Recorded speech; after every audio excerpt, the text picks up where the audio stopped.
Feels good. I said at the start of the campaign, I felt the pressure of the nation to try to get to World Cup. So immediately that falls off your shoulders and you feel a little bit better. But what a fantastic group of players. Never give up. I've said it for a long time now about how good they are and how determined they are to be good for their country. They showed that tonight. I couldn't be happier for my players. I couldn't be happier. It's fantastic. It feels great. I remember having a conversation with you after the game in Serbia, saying there's an easy way, a hard way, and the Scotland way. Did they prove that again tonight? A little bit. Don't underestimate how good the Danes were.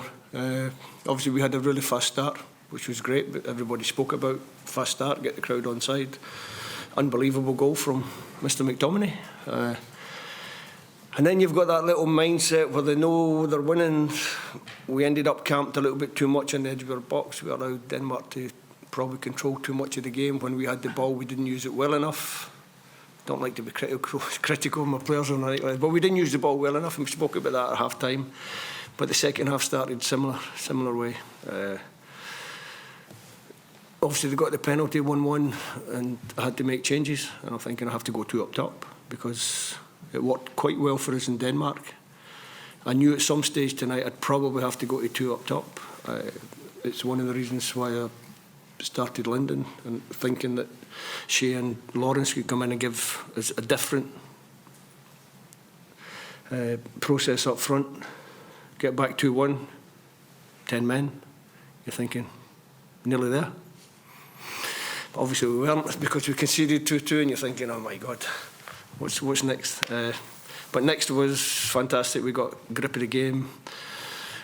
They paid a little bit for their time wasting. We got the 6 minutes that we needed, and obviously it was a great decision to put a left-footed player on at right back. No doubt if it hadn't worked out, I'd have got a little bit of stick for that. But I'd already spoken to Kieran pre-camp, saying that we had issues. Obviously, we knew Aaron couldn't finish 90 minutes, and to last as long as it did tonight was a credit to Aaron. So that was a good choice. All the subs scored, and when Kenny's got the ball in the last minute, I'm thinking counter-attack, probably 3 against 1, and he hits the ball and you're thinking, you know what, that's going to go in, and it did. So listen, fantastic night. Like I say, delighted for my players, absolutely delighted. When we lost to Ukraine, I spoke at length. Actually, one of my longer speeches before the game, or one of my longer chats with the players.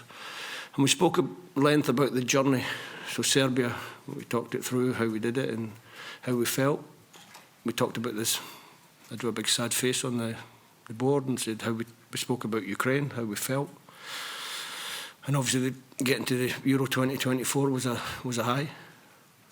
And we just spoke about the journey a little bit, and I told them to remember how we felt after Ukraine and to bottle that feeling. And I remember at the time when I spoke to him, I said, you have to remember how bad you feel and make sure that next time you get to that stage, and I knew they would get to that stage again because they're good. I said, next time you get to that stage, get over the line. Now the campaign's been up and down, but we ended up with the most points. The group made a liar of me because I told them at the start of the campaign you'll need 14 points to qualify. Only needed 13. Brilliant. Not unlucky for some. Not unlucky for some. In terms of moments in your career then, where does this sit? Yeah, tonight it feels pretty special. Do you want me to go through the boring one and say, this? No, this is the best feeling. This is the best feeling. I've waited a long time. I've spoken to you before about how much I want to go to a World Cup with my country. I had a chance as a player. It passed me by for various reasons. We had the chance against Ukraine. It passed us by. And suddenly you start to think, might be the last one, might be the last chance. But it's not. We're there.